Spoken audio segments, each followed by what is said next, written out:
ॐ भूर्भुवः स्वः तत्सवितुर्वरेण्यं भर्गो देवस्य धीमहि धियो यो नः प्रचोदयात्। ओम शांति शांति शांति। सहना भवतु सहनौ भुनक्तु सह वीर्यं करवावहै तेजस्विनावधीतमस्तु मा विद्विषावहै। ओम शांति शांति शांति। श्रुति स्मृति पुराणानाम् आलयं करुणालयं नमामि भगवत्पादशङ्करं लोकशङ्करं शङ्करं शङ्कराचार्यं केशवं बादरायणं सूत्रभाष्यकृतौ वन्दे भगवन्तौ पुनः पुनः। ॐ त्वमेव माता च पिता त्वमेव बन्धुश्च सखा त्वमेव विद्या द्रविणं त्वमेव सर्वं मम देव देव। ओम गुरुदेव भगवान शिव शंकर भोलेनाथ कैलाशपति महाराज की जय। भगवान व्यास जी महाराज की जय। श्री कृष्ण गोविंद हरे मुरारी हे नाथ नारायण वासुदेवा। श्री कृष्ण शरणं मम श्री कृष्ण शरणं मम श्री कृष्ण शरणं मम श्री कृष्ण शरणं मम। देवऋषि नारद भगवान की जय। श्री सूत जी महाराज की जय। शौनक आदि ऋषियों की जय। भगवान व्यास जी महाराज की जय।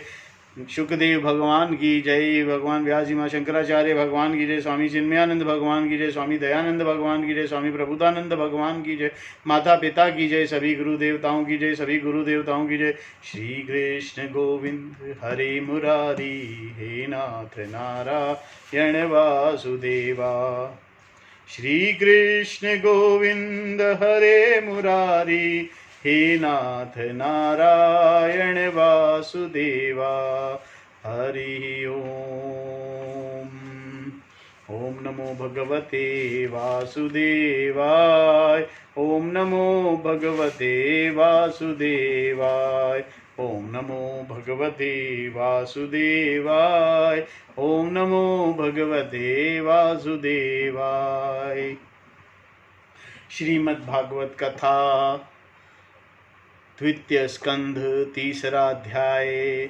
हमने कल भगवान की कथा के दूसरे स्कंध में भगवान की विराट स्वरूप का वर्णन किया था और भगवान के स्थूल और सूक्ष्म रूपों की धारणा तथा कर्म मुक्ति की समोमुक्ति का वर्णन किया था। और आज हम करेंगे कामनाओं के अनुसार विभिन्न देवताओं की उपासना तथा भागवत भक्ति के प्राधान्य का निरूपण। श्री शुकदेव भगवान परीक्षित को ये कथा सुना रहे हैं। परीक्षित जी जो कि अर्जुन के वंशज हैं और महापराक्रमी राजा हैं और द्वापर युग के आखिरी राजा, जिनके बाद कलयुग का राज हुआ था और तब से लेकर आज तक कलयुग का चल रहा है। द्वापर युग समाप्त होने पर कृष्ण जी जिस दिन परलोक अपने स्थान धाम पर चले गए थे, उस दिन ही कलयुग आ गया था। लेकिन परीक्षित के राज में कलयुग को उन्होंने दबा के रखा था। उन्होंने 5 स्थान दिए थे, कलयुग वहीं रहता था। और उन 5 स्थानों में से एक था स्वर्ण, धन, जो राजा के पास होता है। और धन जब हो जाता है तो आदमी मतवाला हो जाता है। उसी मतवालेपन में परीक्षित से एक गुनाह हो गया और उस गुनाह का फल ये हुआ कि उसको श्राप मिला कि 7 दिन बाद तक्षक नाग आके डसेगा। और तक्षक नाग के डसने से पहले श्री शुकदेव भगवान उन्हें ये कथा सुना रहे हैं। ये ज्ञानमय परोपकारी स्वर्गदायिनी कथा है जो हर मनुष्य को कई बार पढ़नी, सुननी, सुनानी चाहिए। तीसरे अध्याय में, द्वितीय स्कंद के तीसरे अध्याय में श्री शुकदेव भगवान कहते हैं, परीक्षित, तुमने मुझसे जो पूछा था कि मरते समय बुद्धिमान मनुष्य को क्या करना चाहिए, उसका उत्तर मैंने तुम्हें दे दिया है। जो ब्रह्म तेज का इच्छुक हो वह बृहस्पति की, और जिसे इंद्रियों की विशेष शक्ति की कामना हो वह इंद्र की, और जिसे संतान की लालसा हो वह प्रजापतियों की उपासना करे। जिसे लक्ष्मी चाहिए वह माया देवी की, जिसे तेज चाहिए वह अग्नि की, जिसे धन चाहिए वह वसुओं की, और जिसे प्रभावशाली पुरुष को वीरता चाहिए उसे रुद्रों की उपासना करनी चाहिए। जिसे बहुत अन्न प्राप्त करने की इच्छा हो वह अदिति का, जिसे स्वर्ग की कामना हो वह अदिति के पुत्र देवताओं का, जिसे राज्य की अभिलाषा हो वह विश्व देवों का, और जो प्रजा को अपने अनुकूल बनाने की इच्छा रखता हो उसे साध्य देवताओं की आराधना करनी चाहिए। अलग अलग देवताओं की आराधना है। आयु की इच्छा अश्विनी कुमारों की, पुष्टि की इच्छा से पृथ्वी का, और प्रतिष्ठान की चाह हो तो लोक माता पृथ्वी, गौ, आकाश का सेवन करना चाहिए। सौंदर्य की चाह से गंधर्वों की, पत्नी की प्राप्ति के लिए उर्वशी अप्सरा की, और सबका स्वामी बनने के लिए ब्रह्म की आराधना करनी चाहिए। जिसे यश की इच्छा हो उसे यज्ञ पुरुष की, जिसे खजाने की लालसा हो वह वरुण की, विद्या प्राप्त करने की आकांक्षा हो तो भगवान शंकर की, और पति पत्नी में परस्पर प्रेम बनाए रखने के लिए पार्वती जी की उपासना करनी चाहिए। धर्म उपार्जन करने के लिए विष्णु भगवान की, वंश परंपरा की रक्षा के लिए पितरों की, और बाधाओं से बचने के लिए यक्षों की, और बलवान होने के लिए मृदुगणों की आराधना करनी चाहिए। राज्य के लिए मनवंतरों के अधिपति देवों को, अभिचरों के लिए नृति को, भोगों के लिए चंद्रमा को, और निष्कामता प्राप्त करने के लिए परम पुरुष नारायण को भजना चाहिए। और जो बुद्धिमान पुरुष है वे चाहे निष्काम हो, समस्त कामनाओं से युक्त हो, अथवा मोक्ष चाहता हो, उसे तो तीव्र भक्ति योग के द्वारा केवल पुरुषोत्तम भगवान की आराधना करनी चाहिए। जितने भी उपासक हैं उनका सबसे बड़ा हित इसी में है कि वे भगवान के प्रेमी भक्तों का संग करके भगवान में अविचल प्रेम प्राप्त करें। ऐसे पुरुषों के सत्संग में जो भगवान की लीला कथाएं होती हैं उनसे उन दुर्लभ ज्ञान की प्राप्ति होती है जिससे संसार सागर की त्रिगुणमयी तरंगमालाओं के थपेड़े शांत हो जाते हैं, हृदय शुद्ध होकर आनंद का अनुभव होने लगता है, इंद्रियों के विषय में आसक्ति नहीं रहती, केवल्य मोक्ष का सर्वसम्मत मार्ग भक्ति योग प्राप्त हो जाता है। भगवान की ऐसी रसमयी कथाओं का चस्का लग जाने पर भला कौन ऐसा है जो उनसे प्रेम न करे। शौनक जी, सूत जी, राजा परीक्षित ने सुखदेव जी का यह बात सुनकर उनसे और क्या पूछा। वह तो सर्वज्ञ होने के साथ साथ मधुर वर्णन करने में भी बड़े निपुण हैं। सूत जी, आप तो सब कुछ जानते हैं, हम लोग उनकी वह बातचीत बड़े प्रेम से सुनना चाहते हैं। आप कृपा करके अवश्य सुनाइए, क्योंकि संतों की सभा में ऐसी ही बातें होती हैं जिनका पर्यवसान भगवान की रसमयी लीला कथा में होता है। पांडुनंदन महारथी राजा परीक्षित बड़े भागवत भक्त थे। बाल्य अवस्था में खिलौनों से खेलते समय भी वे श्री कृष्ण लीला की रस में लेते थे। भगवानमय श्री सुखदेव जी भी जन्म से भागवत परायण थे। ऐसे सत्संगों के सत्संग में भगवान के मंगलमय गुणों की दिव्य चर्चा अवश्य ही हुई होगी, जिसका समय भगवान श्री कृष्ण के गुणों के गान अथवा श्रवण में व्यतीत हो रहा है। उसके अतिरिक्त सभी मनुष्यों की आयु व्यर्थ जा रही है। ये भगवान सूर्य प्रतिदिन उदय और अस्त से उनकी आयु छीनते जा रहे हैं। क्या वृक्ष नहीं जीते? क्या लोहार की धौकनी सांस नहीं लेती? गांव के अन्य पालतू पशु क्या मनुष्य पशु की तरह खाते पीते या मैथुन नहीं करते? जिसके कान में भगवान श्री कृष्ण की लीला कथा कभी नहीं पड़ी, वह नर पशु, कुत्ते, ग्राम सूकर, ऊंट और गधे से भी गए बीते हैं। सूत जी, जो मनुष्य भगवान श्री कृष्ण की कथा कभी नहीं सुनता, उसके कान बिल के समान हैं। जो जीभ भगवान की लीलाओं का गान नहीं करती, वह मेंढक की जीभ के समान टर टर करने वाली है। उसका तो न रहना ही अच्छा है। जो सिर कभी भगवान श्री कृष्ण के चरणों में झुकता नहीं, वह रेशमी वस्त्र से सुसज्जित और मुकुटों से युक्त होने पर भी बोझ मात्र है। जो हाथ भगवान की सेवा पूजा नहीं करते, वह सोने के कंगन से भूषित होने पर भी मुर्दे के हाथ हैं। जो आंखें भगवान की याद दिलाने वाली मूर्ति, तीर्थ, नदी आदि का दर्शन नहीं करती, वे मोरों के पंखों से बने हुए आंखों के चिन्ह के समान निरर्थक है।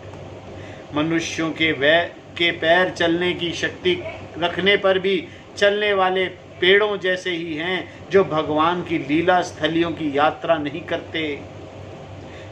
जिस मनुष्य ने भागवत प्रेमी संतों के चरणों की धूल कभी सिर पर नहीं चढ़ाई, वह जीते हुए भी मुर्दा के समान है। जिस मनुष्य ने भगवान के चरणों पर चढ़ी हुई तुलसी की सुगंध लेकर उसकी सराहना नहीं की, वह श्वास लेता हुआ भी श्वास रहित है, शव है। सूजी वह हृदय नहीं लोहा है, जो भगवान के मंगलमय नामों का श्रवण कीर्तन करने पर भी पिघलकर उन्हीं की ओर बह नहीं जाता। जिस समय हृदय पिघल जाता है, उस समय नेत्रों में आंसू छलकने लगते हैं और शरीर का रोम रोम खिल उठता है।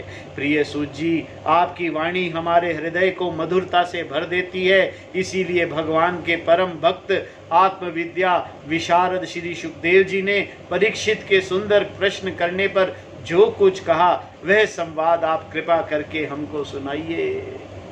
हमको सुनाइए प्रभु। ज्ञान की यह कथा हमें सुनाइए, ऐसा शौनक जी कह रहे हैं। किसको कह रहे हैं? सूत जी को। और सूत जी ये कथा कहाँ से सुना रहे हैं? जो संवाद परीक्षित और सुखदेव भगवान के बीच में हुआ था। देखिए, हमारी जितनी भी कथाएं, लीलाएं, भगवान की ये जो शास्त्र है ना, ये किसी ने नहीं लिखे, किसी के द्वारा ऐसा नहीं है, written by so and so.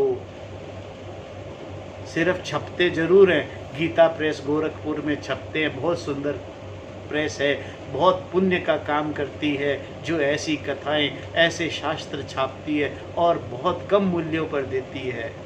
Gita press से बढ़िया सुंदर प्रेस इस पूरे संसार में नहीं है, छापा खाना जिसे कहते हैं।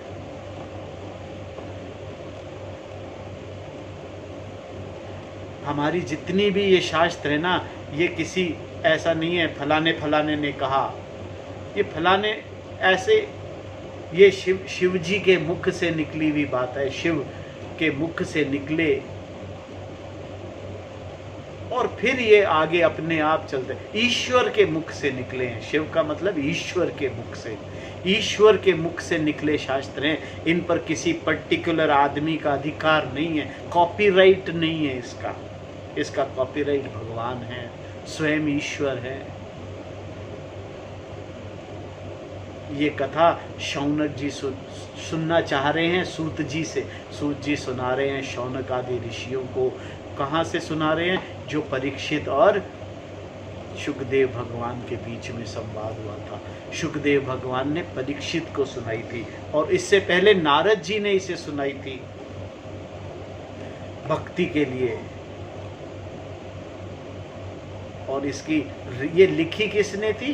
व्यास जी महाराज ने लिखी थी। कहाँ से लिखी, कहाँ से प्रेरित हुए? ईश्वर से। ईश्वर से प्रेरित होकर नीचे धीरे धीरे उनके जहन में आई और उन्होंने फिर इस कथा को लिखित कर दिया, इस कथा को बांध लिया। इसका कॉपीराइट जो है वो ईश्वर के पास है। ये सारी कथाएं, शास्त्र, वेद श्रुति कहलाती है, सुने हुए श्रुति। एक आचार्य से शिष्य ने सुना, शिष्य ने फिर अपने शिष्य को सुनाया और फिर उसके शिष्य ने उसके शिष्य को सुनाया। हम कहते हैं ना, शिव जी सबसे पहले गुरु हैं शिव, फिर उसके बाद कई गुरु हुए, फिर व्यास भगवान आए, व्यास जी ने फिर आगे अपने पुत्र को सुनाई, फिर अपने पुत्र सुखदेव को, सुखदेव ने आगे सुनाई और वो सुनते सुनते नीचे भगवान शंकराचार्य जी ने उसकी व्याख्या की शंकर भाष्य के अंदर। शंकर भाष्य से आगे कई गुरुओं ने धीरे धीरे धीरे धीरे अपने शिष्यों को सुनाई, उन शिष्यों ने अपने शिष्यों को सुनाई, और ऐसे सुनते सुनते तपोवन जी महाराज ने अपने शिष्य स्वामी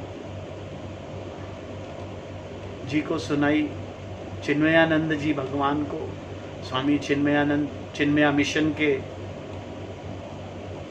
उन्होंने शास्त्र पढ़ा तपोवन जी महाराज से, और फिर उन्होंने अपने सबसे पहले चेले स्वामी दयानंद जी को सुनाई, दयानंद जी को सिखाया सारा शास्त्र। स्वामी दयानंद जी ने भी आगे अपने शिष्यों को सुनाया, जिनमें प्रथम शिष्यों में है स्वामी प्रबुधानंद जी, जिनसे मैं सीख रहा हूँ। पिछले 25 सालों से मैं उनके पास जाता हूँ और सीखता हूँ, समझने की कोशिश करता हूँ। कई जन्मों जन्मांतरों से ये प्रोसेस चल रहा है और आगे चलता जाएगा, और ये प्रेरणा मेरे पिता माताओं ने मुझे दी, ऐसी सुंदर अवस्था दी जहाँ मैं ये ज्ञान प्राप्त कर सकता हूँ। इससे सुंदर जीवन कोई नहीं हो सकता। मनुष्य जीवन होना सबसे बड़ी बात है, मनुष्य जीवन मिलना, और मनुष्य जीवन मिलकर के वो जीवन हमें भारतवर्ष में मिलना, भारतवर्ष में मिलकर के ऐसे माता पिता के यहाँ मिलना, और ऐसे माता पिता के यहाँ मिलकर के ऐसी सिचुएशन मिलना जहाँ मैं ज्ञान की बात कर सकूं, ज्ञान के बारे में समझ सकूं, ज्ञान को सीख सकूं। अगर इसमें जो भी अभी मैंने कहा कि वो जीव खराब है, जो जीव, अगर मैं इस सिचुएशन में होकर भगवान की लीला का गान नहीं करूँगा तो किसी भी जीवन काल में नहीं कर सकूँगा। अगर मैं भगवान के बारे में नहीं सुनूंगा तो किसी भी जीवन के बारे में नहीं सुन सकूँगा।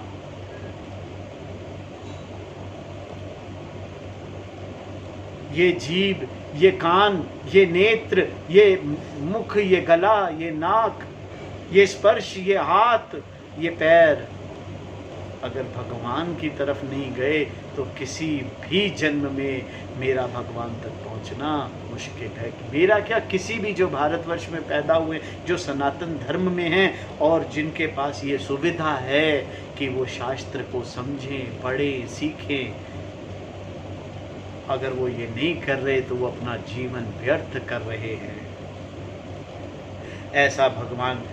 ऐसा शौनक जी सूत जी से कहते हैं कि भगवान आप हमें ये कथा सुनाइए जो परीक्षित को शुकदेव भगवान ने सुनाई थी।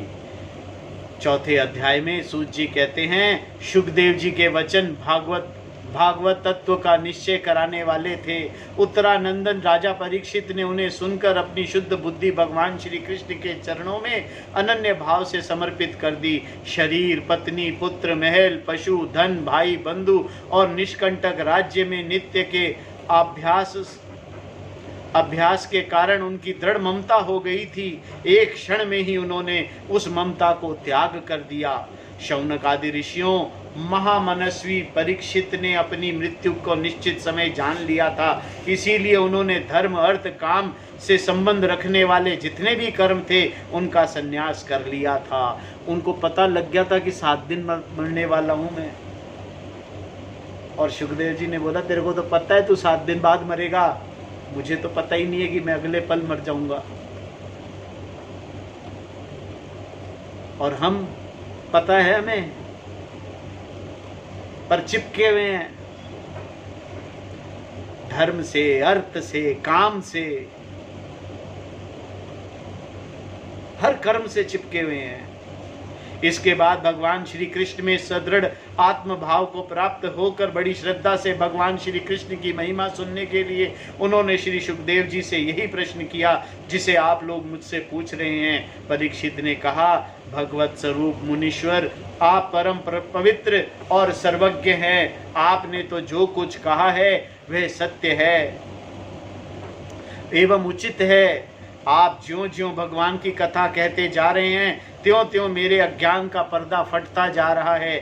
मैं आपसे फिर भी ये जानना चाहता हूँ कि भगवान अपनी माया से इस संसार की सृष्टि कैसे करते हैं। इस संसार की रचना तो इतनी रहस्यमयी है कि ब्रह्म आदि समर्थ लोकपाल भी इसको समझने में भूल कर बैठते हैं।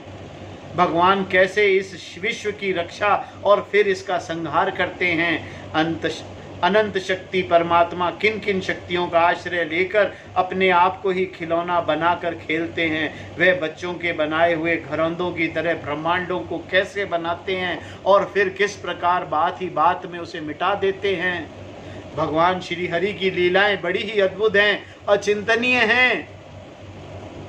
इसमें संदेह नहीं है कि बड़े बड़े विद्वानों के लिए उनकी लीला का रहस्य समझना अत्यंत कठिन प्रतीत होता है।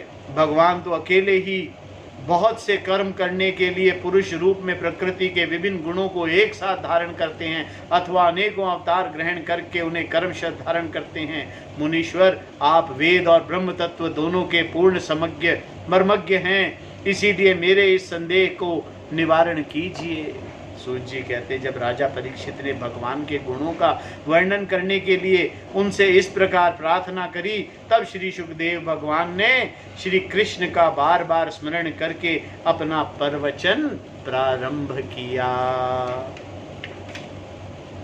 श्री सुखदेव भगवान ने कहा, उन पुरुषोत्तम भगवान के चरण कमलों को मेरी कोटि कोटि प्रणाम है, जो संसार की उत्पत्ति, स्थिति और प्रलय की लीला करने के लिए सतो, रज और तमो गुण तीनों शक्तियों को स्वीकार कर ब्रह्मा, विष्णु और शंकर का रूप धारण करते हैं, जो समस्त चर अचर प्राणियों के हृदय में अंतर्यामी रूप में विराजमान हैं, जिनका स्वरूप उसकी उपलब्धि का मार्ग बुद्धि के विषय नहीं है, जो स्वयं अनंत है तथा जिनकी महिमा भी अनंत है। हम पुनः बार बार उनके चरणों में नमस्कार करते हैं, जो सत्पुरुष का दुख मिटाकर उन्हें अपने प्रेम का दान करते हैं, दुष्टों की सांसारिक बढ़ती रोक कर उन्हें मुक्ति देते हैं, तथा जो लोग आश्रमों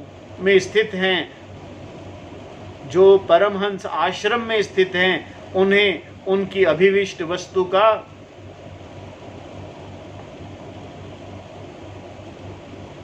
अभिष्ट वस्तु का दान करते हैं, क्योंकि चर अचर समस्त प्राणी उन्हीं की मूर्ति हैं। इसीलिए किसी को भी उनका पक्षपात नहीं है। जो बड़े ही भक्तवत्सल और हठ पूर्वक भक्तिहीन साधना करने वाले लोग, जिनकी छाया भी नहीं छू सकते, जिनके समान भी किसी का ऐश्वर्य नहीं है, फिर उससे अधिक तो हो ही कैसे सकता है। तथा ऐसे ऐश्वर्य से युक्त होकर जो निरंतर ब्रह्म स्वरूप अपने धाम में विहार करते हैं, उस भगवान श्री कृष्ण को मैं बार बार नमस्कार करता हूँ, जिनका कीर्तन, स्मरण, दर्शन, वंदन, श्रवण और पूजन जीवों के पापों को तत्काल नष्ट कर देता है। उन पुण्यकृति भगवान श्री कृष्ण को बार बार नमस्कार है। विवेक पुरुष जिनके चरण कमलों की शरण लेकर अपने हृदय में इस लोक और परलोक की आसक्ति निकाल डालते हैं और बिना किसी परिश्रम के ही ब्रह्म पद को प्राप्त कर लेते हैं, उस मंगलमय कीर्ति वाले भगवान श्री कृष्ण को अनेक बार नमस्कार है। बड़े बड़े तपस्वी, दानी, यशस्वी, मानस्वी, सदाचारी और मंत्रवेता जब तक अपनी साधनाओं को तथा अपने आप को उनके चरणों में समर्पित नहीं कर देते, तब तक उन्हें कल्याण की प्राप्ति नहीं होती। जिनके प्रति आत्मसमर्पण की ऐसी महिमा है, उन कल्याणमयी कीर्ति वाले भगवान को बार बार नमस्कार है। किरात, हुणु, अंध्र, पुलिंद, पुलस्क, आबिर, कंक, यवन और खस आदि नीच जाति तथा दूसरे पापी जिनके शरणागत भक्तों की शरण ग्रहण करने से पवित्र हो जाते हैं, उन सर्वशक्तिमान भगवान को बार बार नमस्कार है। वे ही भगवान ज्ञानियों के आत्मा हैं, भक्तों के स्वामी हैं, कर्मकांडियों के लिए वेद मूर्ति हैं, धार्मिकों के लिए धर्म मूर्ति हैं और तपस्वियों के लिए तपस्वरूप है। भगवान शंकर आदि बड़े बड़े देवता भी अपने शुद्ध हृदय से उनके स्वरूप का चिंतन करते हैं और आश्चर्यचकित होकर देखते रहते हैं कि वे मुझ पर अपनी अनुग्रह की प्रसाद की वर्षा करें। जो समस्त संपत्तियों के स्वामिनी लक्ष्मी देवी के पति हैं, समस्त यज्ञों के भोक्ता एवं फलदाता हैं, प्रजा के रक्षक हैं, सबके अंतर्यामी और समस्त लोकों के पालन करता है तथा पृथ्वी के भी स्वामी हैं, जिन्होंने यदुवंश में प्रकट होकर अंधक, वृष्णि एवं यदुवंश के लोगों की रक्षा की, तथा जो लोग उनके एकमात्र आश्रय हैं वे भक्त वत्सल संत जनों के सर्वस्व श्री कृष्ण मुझ पर प्रसन्न हो। विद्वान पुरुष जिनके चरण कमलों के चिंतन रूप समाधि से शुद्ध हुई बुद्धि के द्वारा आत्म तत्व का साक्षात्कार करते हैं तथा उनके दर्शन के अनंतर अपनी अपनी मति और रुचि के अनुसार जिनके स्वरूप का वर्णन करते हैं, वह प्रेम और मुक्ति को लुटाने वाले भगवान श्री कृष्ण मुझ पर प्रसन्न हो। जिन्होंने सृष्टि के समय ब्रह्म के हृदय में पूर्व कल्प की स्मृति जागृत करने के लिए ज्ञान की अधिष्ठात्री देवी को प्रेरित किया और वह अपने अंगों के सहित वेद के रूप में उनके मुख से प्रकट हुई, वह ज्ञान के मूल कारण भगवान मुझ पर दया करे, मुझ पर कृपा करे, मेरे हृदय में प्रकट हों। भगवान ही पंच महाभूतों से इन शरीर का निर्माण करके इनमें जीवन रूप से शयन करते हैं और 5 ज्ञानेंद्रियां, 5 कर्मेंद्रियां, 5 प्राण और 1 मन इन 16 कलाओं से युक्त होकर इनके द्वारा 16 विषयों का भोग करते हैं। वे सर्वभूतमय भगवान मेरी वाणी को अपने गुणों के अनुकूल अलंकृत कर दें। संत पुरुष जिनके मुख कमल से मकरंद के समान झरती हुई ज्ञानमयी सुधा का पान करते रहते हैं, उन वसुदेव देवावतार सर्वज्ञ भगवान व्यास के चरणों में मेरा बार बार नमस्कार है। परीक्षित, वेद गर्भ स्वयंभू ब्रह्मा ने नारद के प्रश्न करने पर यही बात कही थी जिसका स्वयं भगवान नारायण ने उन्हें उपदेश किया था, और मैं वही तुमसे कह रहा हूँ। हरि ओम तत्सत। ये भगवान की विशेष पूजा की श्री सुखदेव महाराज ने। देखिए, कोई भी कर्म करने पर जो भी कर्म हम करते हैं वो कर्म अगर भगवान की आराधना समझकर किया जाए तो वो कर्म योग बन जाता है। किसी भी कर्म को करने, चाहे वो पढ़ने का हो, चाहे वो घड़ने का हो, चाहे वो खाना बनाने का हो, किसी भी कर्म को हम करें और वो हम कर्म प्रार्थनात्मक होकर करें, ईश्वर के प्रति प्रार्थनात्मक होकर करेंगे तो वो कर्म योग बन जाएगा। जो कर्म योग बनेगा उससे हम अंतःकरण की शुद्धि होगी। अंतःकरण की शुद्धि होने से विवेक बुद्धि होगी, ज्ञान प्राप्त करने की शक्ति प्राप्त होगी, ज्ञान से मोक्ष होगा। मैं बार बार कहता हूँ, किसी और चीज से मोक्ष नहीं मिलेगा, ज्ञान से मोक्ष मिलेगा। इसके बाद 5वें अध्याय में सृष्टि का वर्णन करेंगे। सुखदेव भगवान किस तरह से सृष्टि का वर्णन करने की कथा सुनाएंगे। ये कथा नारद जी ने जैसे पूछा था अपने पिताजी से, वो कथा सुनाई जाएगी। सृष्टि का वर्णन करेंगे। फिर 6ठे अध्याय में विराट स्वरूप की विभूतियों का वर्णन करेंगे। ये वर्णन हम कल करेंगे। आज की कथा को हम यहीं विराम देते हैं। हरि ओम तत्सत। ओम नमो भगवते वासुदेवाय। ओम नमो भगवते वासुदेवाय। ओम नमो भगवते वासुदेवाय। ओम नमो भगवते वासुदेवाय। ओम नमो भगवते वासुदेवाय। ओम नमो भगवते वासुदेवाय। आरती अति पावन पुराण की, धर्म भक्ति विज्ञान खान की। आरती अति पावन पुराण की, धर्म भक्ति विज्ञान खान की। महापुराण भागवत निर्मल शुक मुख विगलित निगम कल्प फल। परमानंद सुधारसमय कल, लीलारति रस रस निधान की। आरती अति पावन पुराण की, धर्म भक्ति विज्ञान खान की।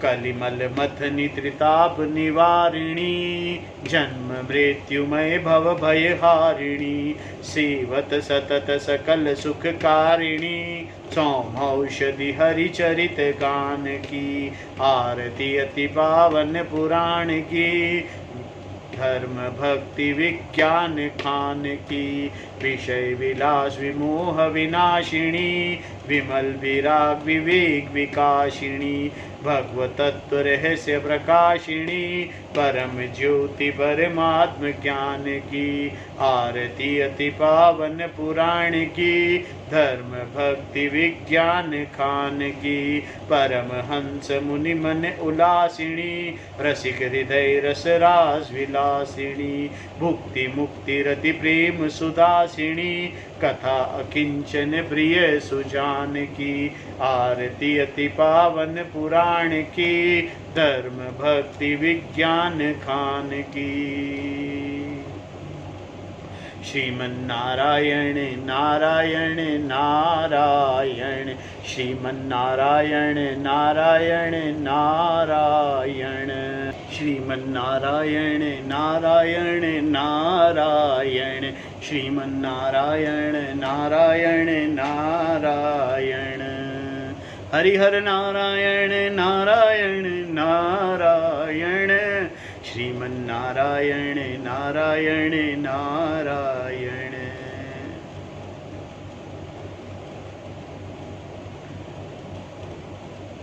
जो भी कथा शुरू की जाती है उससे पहले सभी लोग कहते हैं, तुलसीदास जी भी कहते थे कि ये जो कथा सुना रहा हूँ ना, देखो मैं भी ये कथा जो आपको सुनाऊंगा पूरे कोई समय लगेगा, मेरी कोई कंपैरिजन नहीं है किसी भी बड़े ज्ञानी के साथ। तुलसीदास जी कहते थे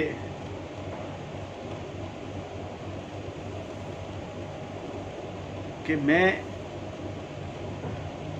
श्री रघुनाथ जी के गुणों का वर्णन करना चाहता हूँ, जैसे हम श्री कृष्ण भगवान के गुणों का वर्णन करेंगे, और मेरी बुद्धि है छोटी सी, और श्री कृष्ण का चरित्र है अथाह, ऐसा विचित्र चरित्र है उनका जिसकी कोई था नहीं है, और जिसकी कोई था नहीं है उसका वर्णन मेरी वाणी से संभव ही नहीं है, किसी की वाणी से भी संभव नहीं है।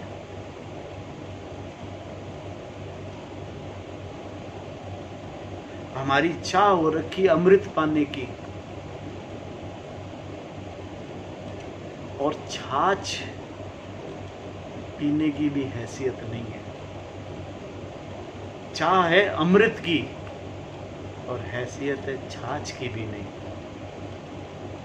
और ऐसी ठिठाई कर रहे हैं हम कि श्री कृष्ण भगवान की कथा का पाठ करेंगे हम,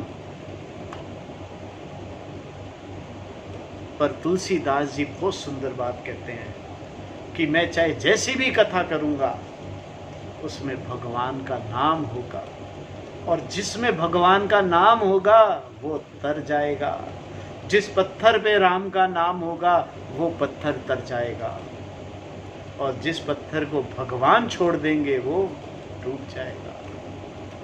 तो ये कथा भगवान की कथा है, ये ज्ञान भगवान का ज्ञान है, भगवान के द्वारा प्रतिपादित हुआ है, मेरे द्वारा या किसी भी और मनुष्य के द्वारा प्रतिपादित नहीं है। कोई इसकी व्याख्या भी नहीं कर सकता, इसके एक राम शब्द में र की व्याख्या नहीं कर सकता, तो राम की व्याख्या तो करनी बहुत दूर है।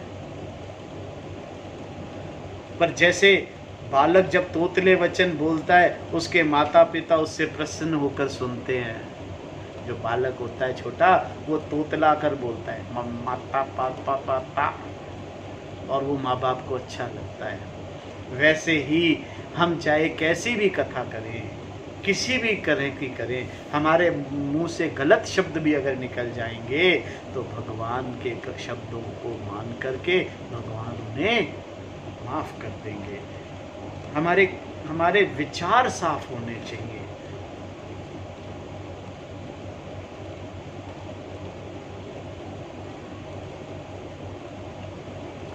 अपनी कथा चाहे रसीली हो चाहे फीकी हो, किसे अच्छी नहीं लगती, किंतु जो दूसरे कवि हैं, दूसरे ज्ञानी मनुष्य हैं, वो उसे सुनकर हर्षित नहीं होते। और जो सुनकर हर्षित होते हैं वो उत्तम पुरुष होते हैं। ऐसे उत्तम पुरुष जगत में नहीं मिलते।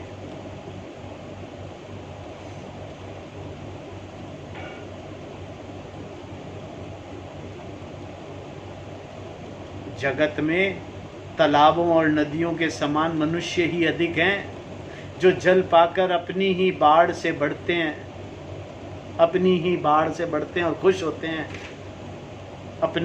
अपने साम्राज्य को देखकर खुश होते हैं,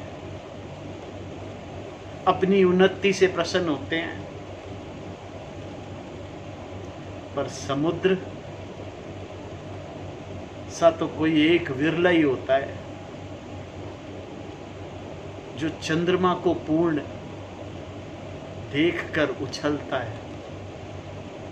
पूर्ण चंद्रमा जिस दिन पूर्णमासी होती है ना, उस दिन समुद्र ऊपर उठता है, उमड़ पड़ता है, उत्कर्ष हो जाता है। इसी प्रकार मेरा भाग्य तो है छोटा सा और इच्छा बहुत बड़ी, परंतु मुझे विश्वास है कि इसे सुनकर सज्जन, जो भी सज्जन लोग हैं, जो कथा के प्रेमी हैं, जो कथा सुनना चाहते हैं, जो कथा में ज्ञान पाना चाहते हैं, कथा में से ज्ञान निकालना।